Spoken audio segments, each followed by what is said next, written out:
tentang apa itu vaksin hari ini, saya jelaskan dulu bahwa vaksin itu adalah suatu produk produk biologi yang di dalamnya isi dari vaksin itu adalah berupa antigen yang spesifik untuk penyakit tertentu.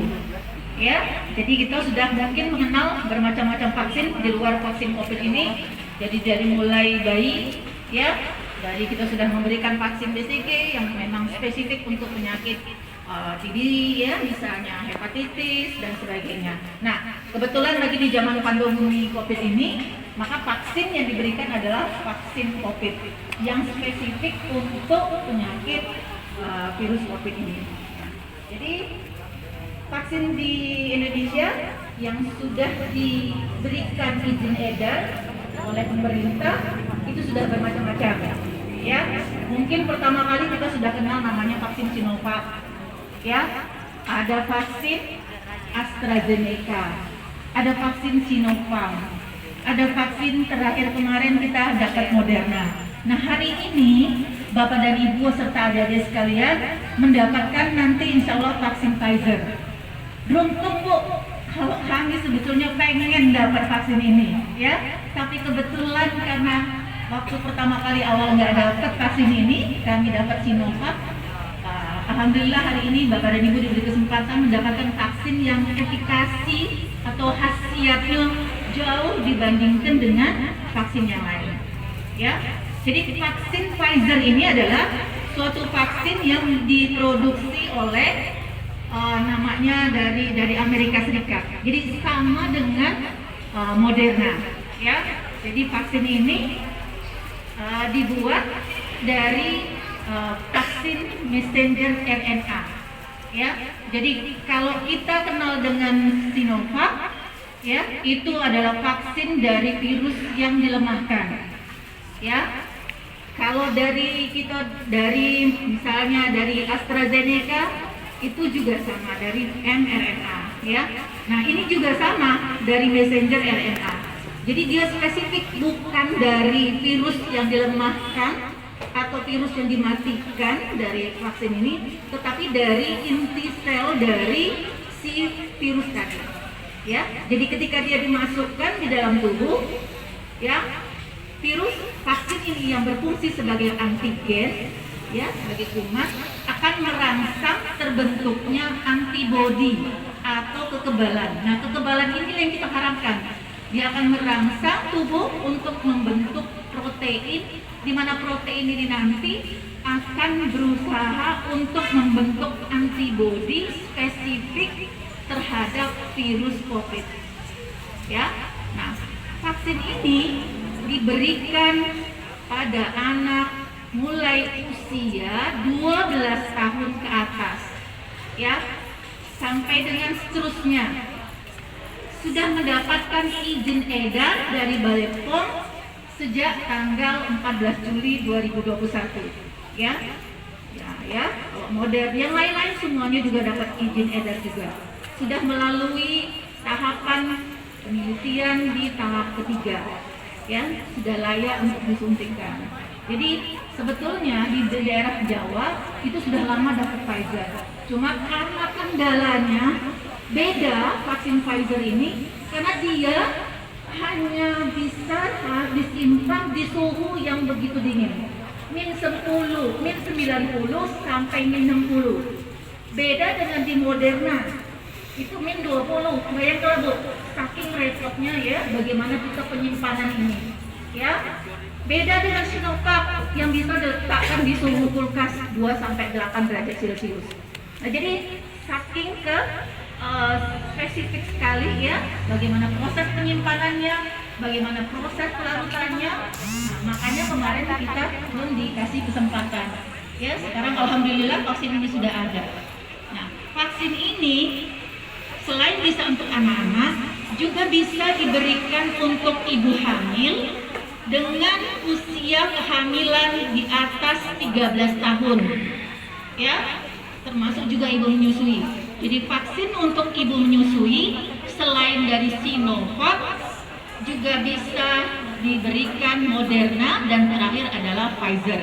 Jadi kalau ada keluarga kita yang hari ini ada ibu hamil ayo diajak untuk vaksinasi. Ya, vaksin ini disuntikkan di lengan kiri sebanyak 0,5 cc dengan nanti interval pengulangannya cepat sebanyak 21. Beda dengan Sinovac ya, yang disuntikkan juga 2 kali tetapi 0,5 cc. Moderna juga 0,5 cc. AstraZeneca juga 0,5 cc. Tapi beda, ini 0,3. Sinovac diulang kembali setelah 28 hari. AstraZeneca setelah 3 bulan. Moderna setelah 28 hari. Tetapi Pfizer itu hanya 21 hari. Jadi nanti ingat, yang diperhatikan pada saat ulangan adalah di kartu vaksinasi, bukan di SMS tanggal ulangan, karena dia agak cepat ya. Nah, apa yang harus dilakukan Bapak dan Ibu sebelum vaksinasi ya? Yang harus dilakukan adalah untuk penderita yang komorbid itu boleh divaksin untuk Pfizer, boleh, malah dia lebih bagus.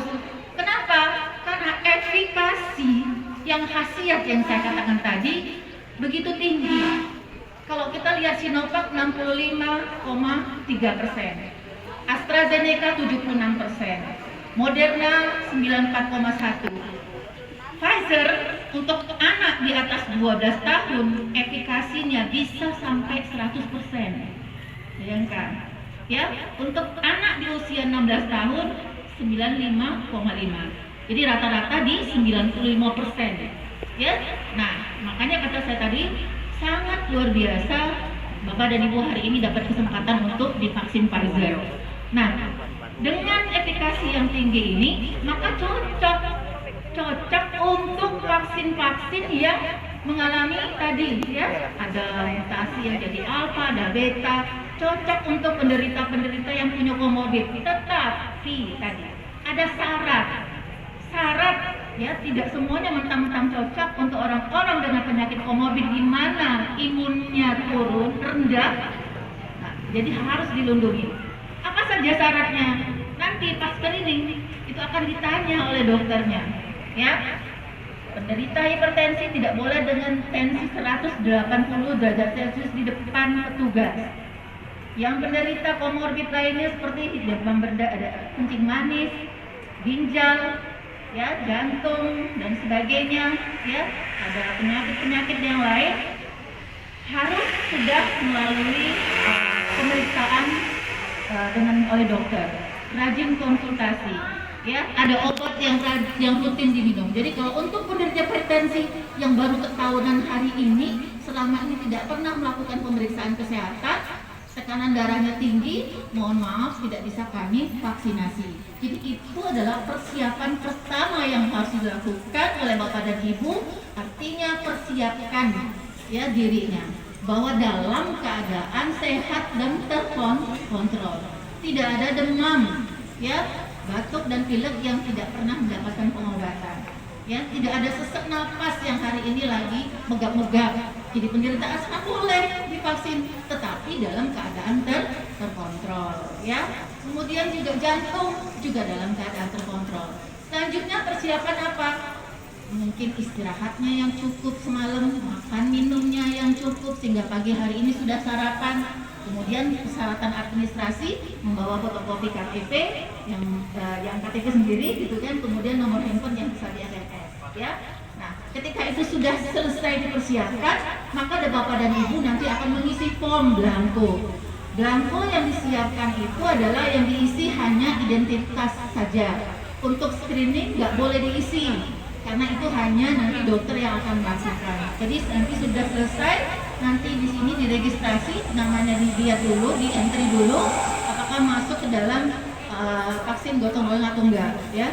Karena nanti kalau itu masuk di dalam vaksin gotong royong, maka harus dikonfirmasi supaya bisa masuk di vaksin di sini. Setelah lolos dari proses administrasi di depan, maka langsung dilakukan pemeriksaan vital sign. Ya, tekanan darah tadi harus di bawah 180 di meja petugas, bukan tensi pada saat di rumah atau kemarin, tapi di depan petugas. Makanya kondisi psikologis tidak boleh cemas, tidak boleh panik, karena akan mempengaruhi nanti tekanan darah pada saat berhadapan dengan petugas. Selanjutnya Bapak dan Ibu nanti akan ke meja screening. Di situ akan dilakukan tanya jawab oleh dokter, ya, termasuk apakah pernah penyakit COVID atau enggak selama ini, atau adakah vaksin lain selama 1 bulan ini, ya, dan sebagainya. Setelah lolos dari screening, maka akan dilakukan penyuntikan, ya. Penyuntikannya tadi 0,5 cc, 0,3 cc di lengan kiri. Selanjutnya nanti dilakukan observasi selama 15 menit. Jadi kita akan melihat apakah ada reaksi segera yang timbul setelah vaksinasi. Nah, reaksi yang timbul ini nanti di rumah pun juga tetap dilakukan pemantauan, ya. Reaksi yang terjadi ada reaksi lokal, ada reaksi sistemik, atau ada yang reaksi lainnya. Kalau reaksi lokal artinya di tempat suntikan. Jadi di tempat suntikan itu pasti nanti akan terasa pasti sakit namun disuntik, ya. Nah, itu namanya reaksi lokal. Nyeri, sakit, mungkin bengkak, ya, atau panas di tempat suntikan. Itu adalah reaksi lokal. Nah, reaksi sistemiknya setelah divaksin Pfizer sama dengan vaksin yang lain. Ya, nanti akan ada demam, mungkin mual, muntah, pusing, nyeri sendi, badan lemes, ngantuk dan sebagainya. Tetapi tidak semua keluhan ini muncul di semua satu orang, tidak, ya, beda-beda nanti. Jadi mungkin nanti ada yang cuma demam, ada yang lemes, ya, ada yang mual dan sebagainya. Makanya untuk menghindari orang-orang dengan sakit yang gastritis supaya jangan sampai efek mualnya muncul, makanya kita sarankan untuk sarapan ketika divaksinasi. Nah, efek sistemik yang efek lokal ini gampang. Jadi kalau cuma bengkak, nyeri, sakit, cukup dikompres dengan air dingin, ya. Tetapi kalau dia sistemik, ada demam, pusing, silakan Bapak dan Ibu boleh nanti dikasih kita paracetamol atau obat penghilang nyeri lainnya, analgetik yang lain, diminum untuk menghilangkan gejala tadi, ya. Kalau tidak terlalu pusing nggak usah, ya. Tetapi kalau mengganggu silakan diminum. Nah, yang akan berbahaya adalah kalau terjadi efek lainnya, misalnya shock anafilaktik, pingsan dan sebagainya, atau alergi yang berat. Nah, hal yang dilakukan adalah segera pergi ke rumah sakit. Tapi rata-rata sampai hari ini, insya Allah nggak ada sampai gejala sistemik seperti gejala lainnya seperti itu, sampai anafilaktik dan reaksi urtikaria yang hebat seperti itu nggak ada, ya. Nah, setelah selesai nanti Bapak dan Ibu akan diberikan kartu vaksinasi yang jangan hilang, karena kartu itu akan nanti dibawa lagi setelah penyuntikan ulang 21 hari kemudian, ya. Kemudian apa yang harus dilakukan di rumah adalah tetap melanjutkan obat-obatan Bapak dan Ibu, terutama untuk penderita komorbid. Ya, tetap melakukan istirahat yang cukup, makan makanan bergizi, dan satu lagi yang paling penting yang saya sampaikan adalah bukan berarti setelah divaksinasi bahwa kita lantas melepaskan masker, tidak menggunakan protokol kesehatan lagi. Karena apa? Orang-orang di sekitar kita masih banyak yang belum divaksin. Jadi tujuan vaksinasi adalah untuk mencapai herd immunity, kekebalan kelompok dengan syarat minimal 70% dari jumlah penduduk kita ini sudah divaksinasi. Tapi kenyataannya masih jauh, ya. Baru 30-an% kemarin data terakhir bahwa yang sudah divaksinasi. Artinya belum terbentuk kekebalan kelompok. Sumber penularan masih ada di sekitar kita, dan awas, penyakit COVID ini ada yang tanpa gejala. Orang yang ada di sebelah kita kelihatan sehat, tetapi dia menjadi sumber penularan. Makanya saya tegaskan nanti pada saat di sini masker tetap dipakai. Tidak ada yang membuka masker, tidak ada yang merokok di lingkungan puskesmas. Bahkan ketika pulang ke rumah pun berinteraksi dengan sosial dengan yang lain, protokol kesehatan tetap dipakai. Memakai masker, menjaga jarak, mencuci tangan, menghindari kerumunan dan sebagainya, itu tetap kita patuhi supaya kasus COVID-19 makin lama makin turun di tempat kita, ya, sehingga kita bisa mengendalikan COVID di tempat kita ini.